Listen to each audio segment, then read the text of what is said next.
Hello and a warm welcome to the news on NTA International. My name is Justin Bemuyan. Here are the top stories.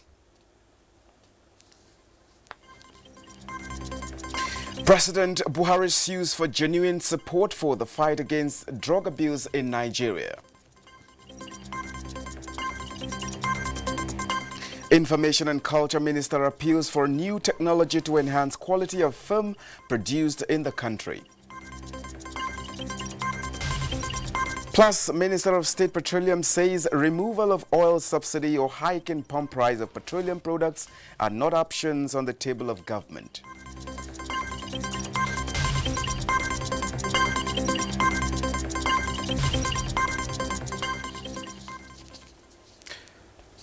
Well, thank you very much for joining us. President Muhammadu Buhari has made a passionate appeal to well-meaning Nigerians to genuinely support the fight against drug abuse in view of its devastating consequences on the socio-economic well-being of the country. He said winning the war is one of the critical elements of the next-level mandate of his administration. The president made the appeal while receiving the report of the Presidential Advisory Committee on the Elimination of Drug Abuse. Our State House correspondent, Damusambu, has the details.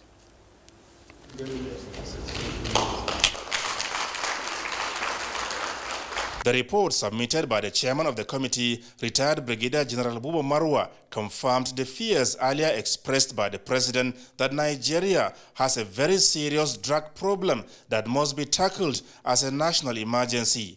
The 2018 National Drug Use Survey shows that the country has an alarming drug prevalence rate of 14.4%, almost 3 times the global rate put at 5.5% by the 2019 World Drug Report.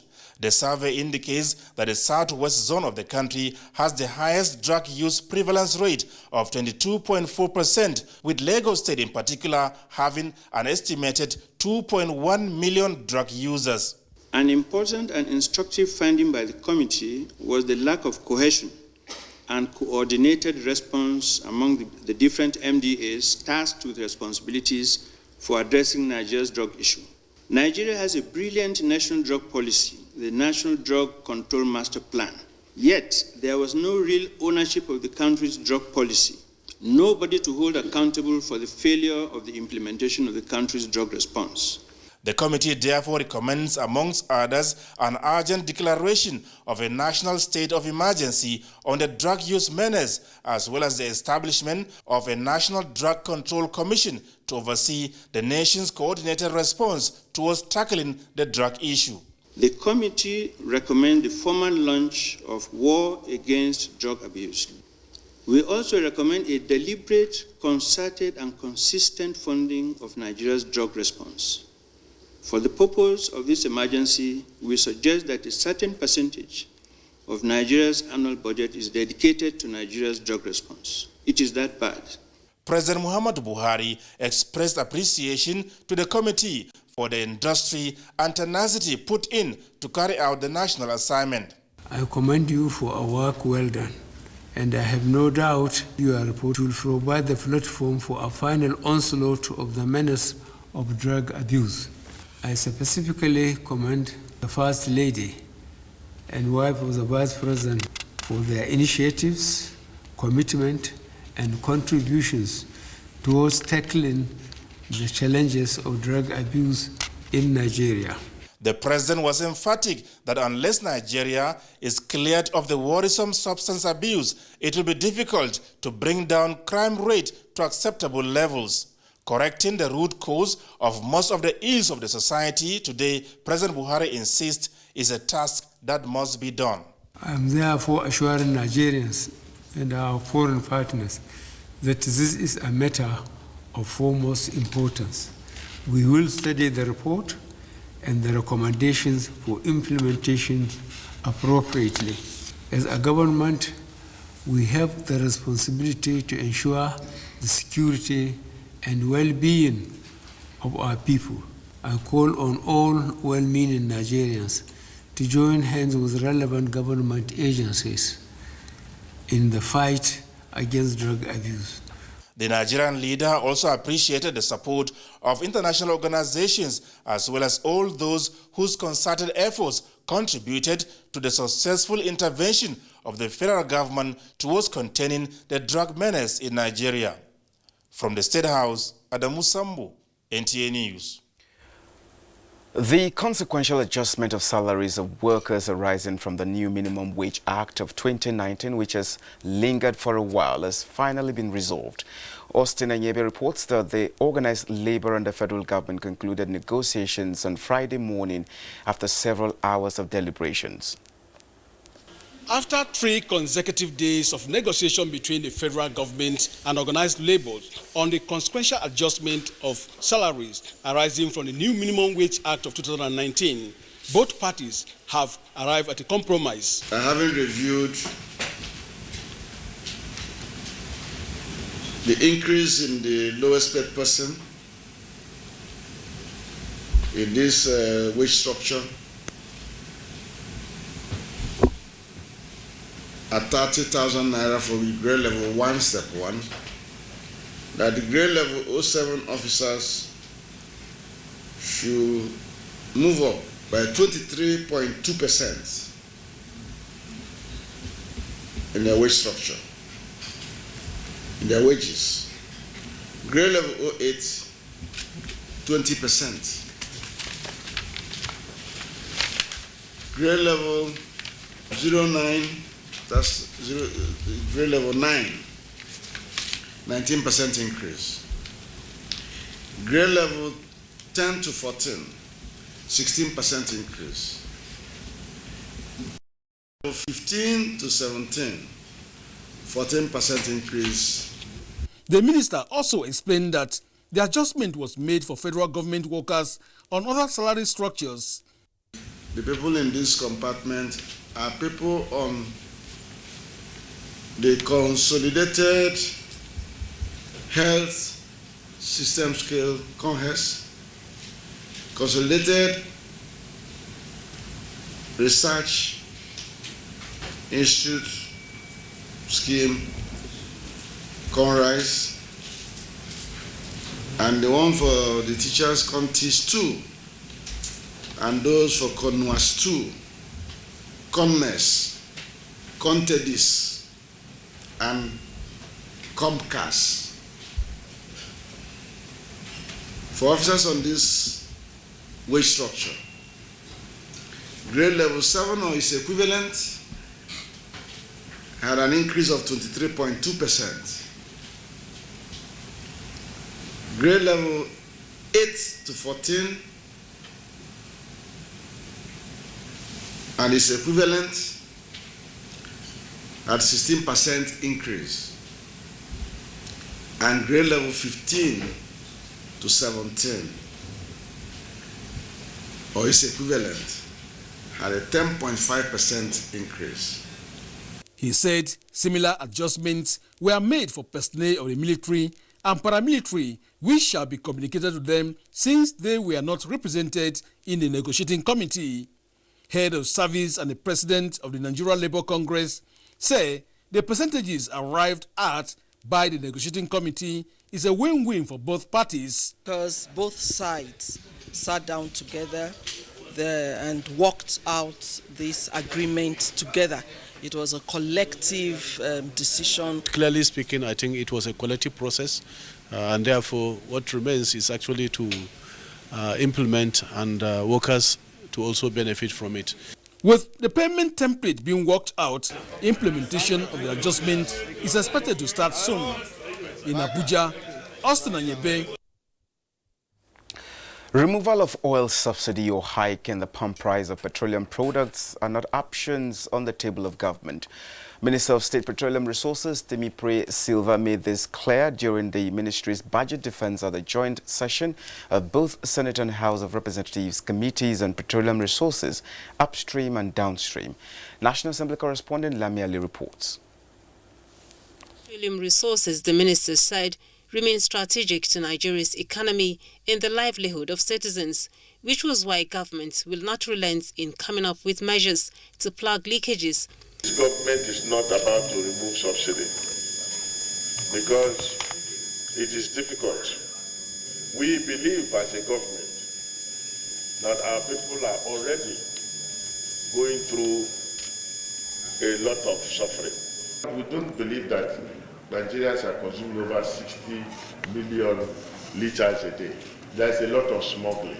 The need to amend some laws governing the industry, such as the Deep Offshore Act, was a unanimous agreement of parties at the budget's defense. We have demonstrated our readiness and our commitment towards supporting Mr. President achieve his greater vision for Nigeria. And then that commitment was demonstrated at the Senate when we passed the Deep Offshore Inland Basin Act. At another budget defense session by Ministry of Interior before the House Committee on Reformatory Institutions. So when you look at what is actually there in totality to service the inmates, you know that already we are working on a tightrope. It is important to note also that issues bedeviling our prisons are beyond the mere change of name, but of commitment and determination that will cause a positive change in the administration of our justice system. Controller General of Nigeria Correctional Service, Jafar Ahmed, said the service is proposing a budget of 81 billion naira for 2020. Meanwhile, the House Committee on Solid Minerals was informed by the Minister of Solid Minerals and Steel Development to diversify the economy with mining. So the World Bank, of course, is supporting this program. The ministry will appear before the committee next week for budget defense. From the National Assembly, Lami Ali, NTA News. And still coming from the National Assembly, the Senate Committee on Public Accounts is optimistic that President Buhari will assent Federal Audit Bill already transmitted to him by the 8th National Assembly. The chairman of the committee, Matthew Urogide, during the budget defense by the Office of the Auditor General, notes that the bill is aimed at addressing corrupt practices, which the president is passionate about. National Assembly correspondent Vivian Idikbefo reports on this and more. It was part of the support of the National Assembly to fight corruption that the Federal Audit Bill was enacted to strengthen the operations of the Office of the Auditor General of the Federation to facilitate transparency in public spending. The right personnel are also identified as key requirements. No doubt that if we are able to put our audit systems in place properly and we are able to check and supplement the accounts of the Federation properly. Of course, whatever is allocated to all the NDAs, we're able to audit them, we're able to put a proper perspective on the check. Of course, the issue of corruption will be reduced tremendously in our country. The Auditor General of the Federation, Anthony Ayine, briefed the senators on the performance of the 2019 budget and asked for more support for effective performance. In a related development, the House Committee on Public Service has pledged to support the Federal Civil Service Commission get adequate funding for its activities. Chairman of the committee, Sani Bala, after listening to the chairman of the commission, Bello Ingawa, during the budget defense, noted the need for increased funding. Our hands are tied at the back because we don't have budget. And if you don't have it, there's not much you can do in the system. I will not go out, and the nature of the job we are doing is not one that you start going shopping for favors. So we must make sure that we remain within the confines of what is available to us. In a general sense, we don't have any complaint from any quarter. So I will want to appreciate you and your management team for managing the place very well. The committee acknowledged the cordial relationship between the two bodies. From the National Assembly, Vivian Idekbefo, NTA. In a related development, Minister of the Federal Capital Territory, Mohammed Bello, says the 2020 budgetary proposal of the ministry was prepared in line with the plans of government to ensure that the growing population in the capital city is adequately provided with the needed infrastructure for enhanced living conditions. While defending the proposal before the House of Representatives Committee on FCT, the minister said the estimate was based on the envelope approved by the budgeting authority. A National Assembly correspondent, Lamia Ali, again reports.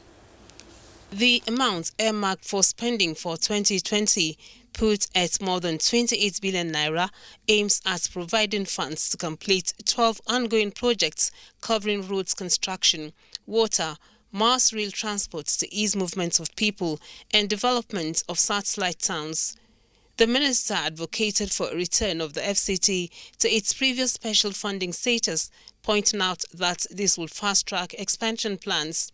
Funding can be adequately provided to cater for phases 2, 3, 4, and phase 5 of the city, so that we will be able to really take care of the needs of the city even for the next 20 years. The House Committee pledged its support to the ministry to meet set targets. The FCT needs adequate funding of critical national projects. The budget defense was for the FCT's federal priority projects. Meanwhile, the House Committee on ICT has held its inaugural meeting, during which members stressed the importance of taking advantage of technology to fasten communication and documentation of legislative affairs. From the National Assembly, Lami Ali, NTA News. This is the news on NTA International reaching you from Abuja. Time to go on a break to take some messages. We shall be back with more news in a moment.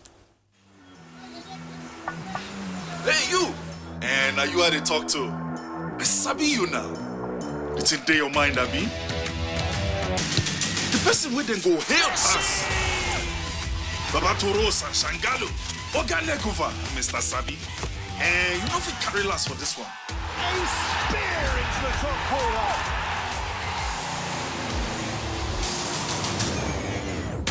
We Sabi say Peking go crawl before in waka. So don't look, no help anybody.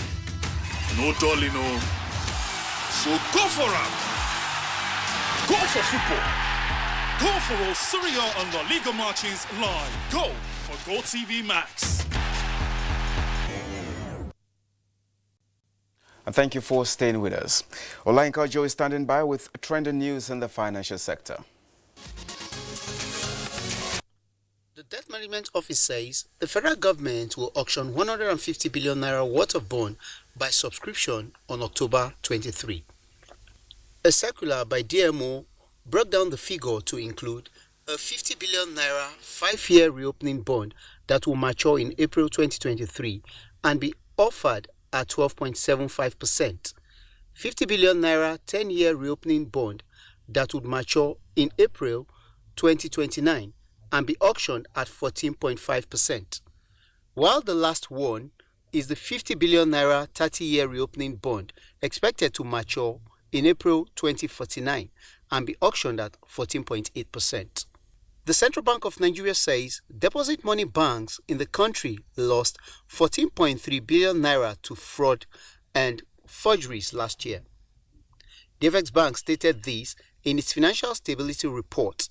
While the losses to fraud and forgeries recorded by banks stood at 12.1 billion naira in the first half of 2018, the industry lost 2.2 billion naira to fraudsters in the second half of last year.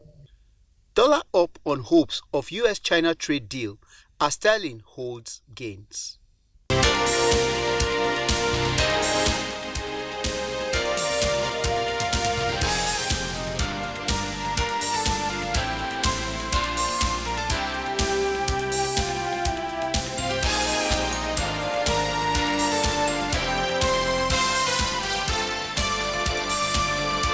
Olainka Ojo, NTA News.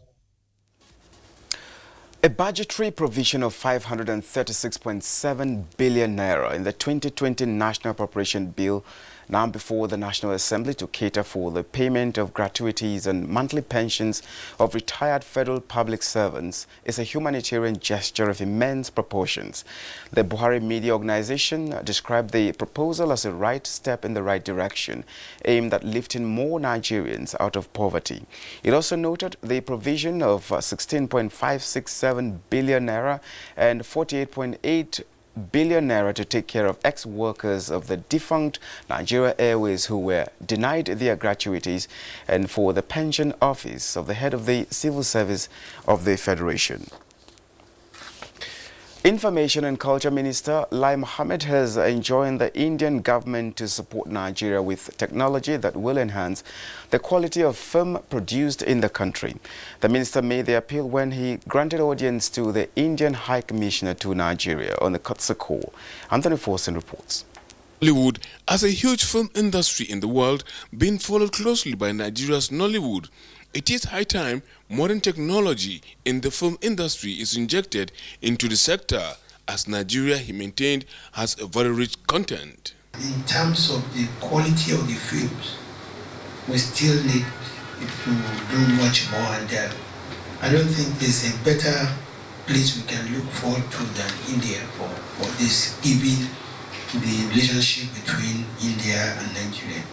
The minister said, despite India's huge population, it shares similarities with Nigeria in the areas of plurality of cultures and religion, which will be significantly beneficial for Nigerian cultural officers to understudy.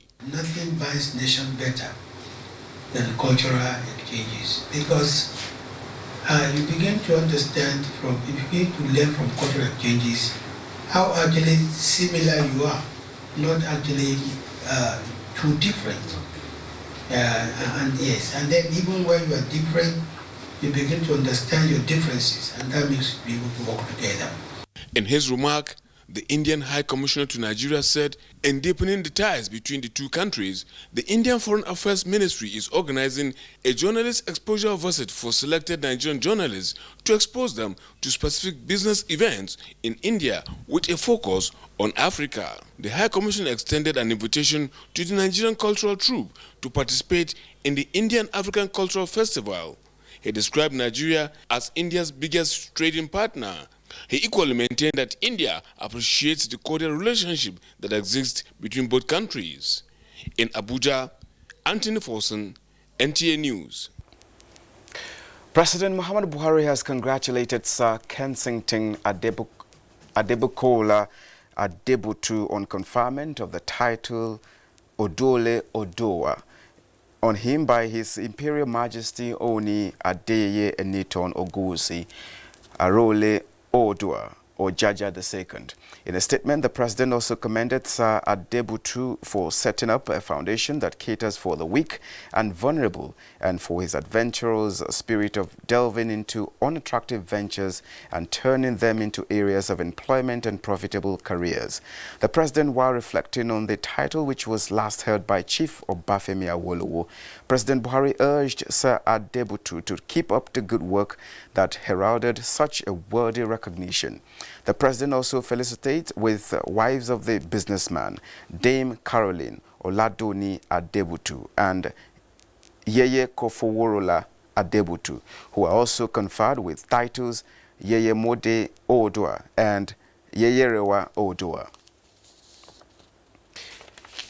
On behalf of the Federal Executive Council and all Nigerians, President Muhammadu Buhari has felicitated with former head of state General Yakubu Gowon on his 85th birthday, describing him as a living legend and symbol of national unity. As Nigeria's youngest leader since independence, President Buhari affirmed that General Gowon's visionary leadership style, wisdom and disciplined outlook kept the country as one, extolling the former head of state for faith and steadfastness in God in times of adversity and courageously pursuing the interest of majority of Nigerians for a unified and stronger country. In a statement issued by Special Advisor to the President, Media and Publicity, Femi Adesina, the President believes the elder statesman laid a solid foundation for the country to thrive with the creation of federating units and implementation of futuristic policies like the National Youth Service Corps that has consistently served the purpose of fostering unity, harmony, and expanding the horizons of young Nigerians for lifetime opportunities. Similarly, Plateau State Governor and Chairman of Northern Governors Forum, Simon Bakulalong, has described the former head of state, General Yakubu Gowon, as a rare gift to the state and the world because of his exemplary lifestyle and enormous sacrifices towards nation building and global peace. Governor Lalong, in a statement by his Director of Press and Public Affairs, Makut Simon Macham, said General Gowon, as a distinguished statesman, gentleman, prayer warrior and bridge builder, has continued to provide inspiration and hope for the nation as it wades through its challenges. While wishing the celebrant good health, God's grace and divine strength, Lalong urges General Gowon not to relent in deploying his wealth of experience and knowledge in the pursuit of unity and national integration. More legislations are to be proposed by the House Committee on National Security and Intelligence to complement the commitment of President Muhammadu Buhari-led administration in the fight against insurgency and other security challenges bedeviling the country's socio-economy. It is the agenda set by the committee chairman, Shaban Ibrahim Sharada, at the committee's inaugural meeting. National Assembly correspondent Abdullahi Aminu now reports. Committee members deliberated on various legislative processes towards bringing to an end security threats Nigeria is facing. It is obvious to state that without security, nothing will go well in even the highly important aspect of our social life, which is religion. Committee Chairman Shaban Ibrahim Sharada urged members of the committee to remain resolute in the approaches of ending national security issues for Nigerians to have peace, stability, and development. The capacity of the National Assembly to provide effective and efficient oversight function over the nation's security, intelligence, and defense sector is what now we are longing for, and to initiate reforms to enhance general security operation in the country for the better. Meanwhile, Chairman House Committee on Northeast Development Commission Khadija Wazir Bukar Abba at Budget Defense says the committee will pay attention to the socio-economic empowerment programs of the commission. In order to foster a sustainable solution to the problem of insecurity and address the root causes of the insurgency in the Northeast region, a well-structured, holistic, and integrated approach is required. Moving forward, we will do more on development rather than emergency. Protection against all forms of environmental and developmental challenges, resettlement and integration were some issues discussed at the budget defense. From the National Assembly, Abdullahi Aminu, NTA News. And this is where we end the news on NTA International. Thank you very much for your time. My name is Justin Bemwin.